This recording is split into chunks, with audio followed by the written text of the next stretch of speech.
하루 한 알이면 의사가 필요 없다는 유명한 속담의 주인공, 바로 사과인데요. 영양 듬뿍 머금은 사과는 우리나라에서 가장 많이 재배되는 과일 중 하나입니다. 재배 역사가 깊은 만큼 재배 기술도 많이 축적돼 있지만 사과에 발생하는 병과 해충은 종류도 많고 그로 인한 피해도 큰데요. 오늘은 사과에 발생하는 주요 병해충의 종류와 효과적인 방제 방법에 대해 알아봅니다. 현재 사과에 가장 자주 발생하고 큰 피해를 주는 병은 갈색무늬병과 전무늬 낙엽병, 탄저병과 견무늬 썩은병을 꼽을 수 있는데요. 갈색무늬병은 잎과 과실에 생기는 병이지만 주로 잎에 많이 발생합니다. 증상은 잎에 흑갈색의 반점이 생기다가 점차 넓어져 지름이 1cm 정도의 원형 또는 부정형의 병반으로 커지고 그 위에는 흑갈색의 작은 입자들이 생기는데요. 이는 병원균의 포자층으로 많은 포자를 만들어냅니다. 병든 잎은 2-3주 후에 노란색으로 변해 일찍 낙엽이 되지만 노랗게 변하지 않고 그대로 남아있는 것도 있습니다. 갈색무늬병 발생 원인은 낙엽된 병든 잎에서 겨울을 지낸 병원균 포자가 5월부터 공기를 통해 공기 중으로 퍼지기 시작해 8월 이후 급증해 10월까지 계속 감염시키는데요. 특히 여름철에 비가 많이 오고 기온이 낮은 해에 많이 발생하며 배수가 좋지 않고 밀식된 과온에서 발생해 조기 낙엽을 가장 심하게 일으킵니다. 방제를 위해서는 관수와 배수를 철저히 하고 적당량을 시비하며 전정을 통해 나무와 가지들 사이로 바람과 햇빛이 잘 통하게 해야 합니다. 또 병에 걸린 낙엽은 땅에 묻어 월동 전염원을 제거하고요. 작물 보호제를 이용한 방제는 6월 중순부터 8월까지 정기적으로 적용약제를 나무 안쪽까지 골고루 묻을 수 있게 충분히 살포해 줘야 합니다. 전무늬 낙엽병은 잎에 주로 발생하는데요. 그 중에서도 새로 나온 가지의 잎에 많이 발생합니다. 감염된 잎은 5월부터 잎에 2에서 3mm의 갈색 또는 암갈색의 반점이 생기기 시작해 시간이 갈수록 점점 커지고 병반이 회색으로 변하기도 합니다. 병의 원인이 되는 분생포자는 4월부터 10월까지 계속 공기 중으로 퍼지는데요. 전무늬 낙엽병은 여름에 고온 다습할 경우 발생이 특히 많고 질소 비료를 과다하게 사용할 때 그리고 배수와 통풍이 잘 되지 않는 과온에서 피해가 심합니다. 따라서 방제를 위해서는 정량의 질소 비료를 사용하고 여름 전정으로 바람과 햇빛이 잘 통하도록 관리해야 하는데요. 4월에서 5월에는 붉은별 무늬병, 그름과 동시에 방제하고 6월에서 8월에는 견무늬 썩은병, 갈색 무늬병과 동시에 방제하는 것이 효과적입니다. 과실에 갈색의 원형 반점을 만드는 이 병은 탄저병인데요. 초기에는 과실에 작은 반점이 생기다 일주일 후에는 2에서 3cm 정도로 커지고 병든 부위를 잘라보면 과심 방향으로 과육이 원뿔 모양으로 깊숙이 썩습니다. 과실 표면의 병반은 약간 움푹 들어가고 검은색의 작은 점들이 생기며 습도가 높을 때 점들 위에서 밝은 다몽색에서 주황색의 병원균 포자 덩이가 쌓이게 됩니다. 탄저병은 어린 과실에서도 발생하지만 주로 성숙기인 8월 상순부터 수확기까지 발생하는데요. 발병 원인은 사과나무 가지의 상처 부위나 과실이 달렸던 곳 그리고 잎이 떨어진 부위로 균이 침입해 겨울을 지낸 뒤 5월부터 분생포자를 형성하며 비가 올 때 빗물에 의해 1차 전염이 이루어지고 과실에 포자가 침입해 발생합니다. 병든 과실은 따서 땅에 묻어야 합니다.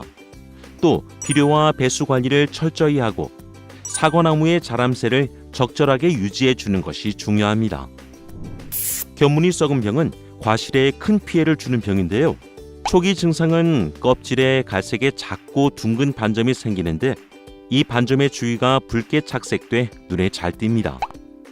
병반이 커지면 둥근 띠 모양으로 태가 생기지만 띠 모양이 확실하지 않은 경우도 있고 과실이 썩으면서 색깔이 검게 변하는 것도 있습니다. 견무늬 썩은 병에 감염된 과실은 잘랐을 때 썩은 부위가 연한 갈색 또는 짙은 갈색으로 불규칙한데요.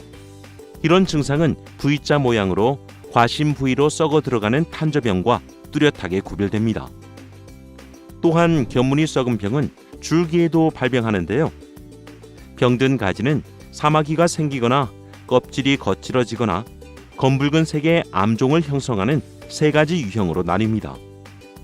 견문이 썩은 병의 감염 경로는 병원균이 사마귀 조피 현상이나 가지 마름 증상 또는 지난해 감염 과실에서 겨울을 지낸 뒤 5월 중순부터 8월 하순 사이 비가 올 때 포자를 누출하는데요. 포자는 빗물에 튀어 과실 속에 잠복하다 과실이 성숙해지는 생육 후기에 발병합니다. 방제를 위해서는 전정한 나뭇가지를 과수원에 두지 말고 견문이 썩은 병 최대 감염 시기가 되는 장마기 전부터 8월 하순까지 항상 방제 효과가 높은 적용약제를 가지에 충분히 묻도록 살포해야 합니다. 사과에 피해를 주는 해충은 사과혹 진딧물과 조팝나무 진딧물, 그리고 복숭아 심식나방과 복숭아 순나방이 있는데요. 사과혹 진딧물은 5월부터 가을까지 새로 나온 싹의 끝부분에 연한 잎을 가해해 뒤쪽으로 말리게 하는데요. 특히 5월에 타겹 등을 가해하면 붉은 반점이 생기며 잎이 뒤쪽으로 가로로 말리고 본잎을 가해하면서부터는 잎가의 잎맥 쪽을 향해 세로로 말립니다. 피해받은 잎은 엽록소가 없어져 검은색으로 변해 족이 낙엽되고 심하게 피해를 받은 가지는 결실 가지로 사용하지 못하게 됩니다. 사과혹 진딧물은 늦가을에 1, 2년생 가지 눈 기부에 산란하며 검은색 방추형 알로 월동을 하다 사과나무의 눈이 틀 무렵인 4월 상순부터 부화해 발아하는 눈에 기생하는데요. 그 뒤 잎의 전개와 함께 잎 뒷면을 가해하며 가을까지 세대를 반복합니다. 방제를 위해서는 겨울 동안 사과나무 가지에 월동하는 알의 발생 정도를 조사해 밀도가 높으면 발아기인 3월 하순 무렵에 기계유, 유제를 살포해 사과 응애와 동시에 방제하는데요. 밀도가 낮은 경우라도 개화 전 또는 낙화 후에 약제를 1회 살포하며 그 후에는 일반 나방류와 조팝나무 진딧물과 동시에 방제합니다. 또한 꽃이 피기 전에 사과혹 진딧물을 포함한 진딧물류 전문 약제를 살포하는 것은 좋지만 꽃이 피는 시기와 맞물리거나 근접해 방제하는 것은 방화곤충에게 위험할 수 있습니다. 따라서 작물 보호제의 주의사항을 확인한 후에 사용해 주세요. 조팝나무 진딧물은 새순이 10cm 정도 자라는 5월 상순경에 성충이 날아와 신초잎을 가해하는데요. 발생 밀도가 높아지면 배설물인 감로가 잎이나 과실에 그름 증상을 일으켜 사과의 상품성이 떨어집니다. 조팝나무 진딧물은 연 10세대 정도 발생하고 사과나무 웃자란 가지나 1, 2년생 가지의 눈 기부에 검은색 타원형 알로 월동하는데요. 4월경에 알에서 부화해 날개가 없는 무시충 밀도가 증가하면 5월 상순에 날개가 있는 유시충이 발생해 전체 사과나무로 비산합니다. 조팝나무 진딧물은 5월 중순에서 6월 중순 사이에 최성기를 이루지만 장마와 고온 건조한 날씨가 계속되고 신초 발육이 멈추면 발생 밀도가 급격히 낮아집니다. 방제를 위해서는 질소질 비료와 물 관리를 통해 사과나무의 자람세를 안정적으로 관리해 새로 나온 가지의 지나친 생장과 2차 생장을 억제하고 집단 발생이 시작되는 5월에서 6월에 전문 약제를 살포해 줘야 합니다. 복숭아 심식 나방 유충은 과실에 바늘 구멍 크기의 작은 구멍을 내고 과실로 들어가는데요. 피해 구멍에서는 즙액이 흘러나와 이슬 방울처럼 맺히고 시간이 지나면 이 부분이 말라 흰 가루처럼 보입니다. 이후 피해관은 유충이 껍질 부분의 비교적 얇은 부분을 먹고 다니면서 흔적을 남기는데요. 그 부분은 가늘고 긴 줄을 이룬 모양으로 착색돼 줄무늬처럼 보이고 점차 과신부까지 가해해 과실은 기형적으로 자라거나 부패해 상품성을 잃게 됩니다. 복숭아 심식나방 대부분 연 2회 발생하는데요. 제1회 성충은 보통 6월 상순에서 8월 상순까지 발생하며 제2회 성충은 7월 하순에서 9월 상순에 발생합니다. 방제를 위해서는 피해 과실은 보이는 대로 따서 물에 담가 과실 속의 유충을 죽이고, 약제 방제로는 제1화기 성충이 산란한 알이 부화해 과실에 침입하기 전인 6월 중하순경부터 10일 간격으로 전문 약제를 살포해 줍니다. 또 2화기 때는 8월 중순부터 10일 간격으로 1, 2회 정도 약제를 살포하는 것이 효과적입니다. 복숭아 순 나방은 이름처럼 봄에는 새로 나온 가지에 피해를 주고 후기에는 과실을 파먹고 내부로 들어가 가해하는데요. 유충은 어린 순과 어린 과실에 피해를 줍니다. 가해한 어린 순은 말라 시들고, 어린 과실의 경우 주로 꽃받침 부위에 피해를 주다 7월 이후에는 옆면 등을 가해합니다. 또 성숙한 과실의 경우에는 껍질 바로 아래 과육과 씨가 있는 곳까지 먹어치웁니다. 복숭아 순 나방은 피해 과실 밖으로 똥을 배출해 복숭아 심식 나방과 쉽게 구별할 수 있는데요.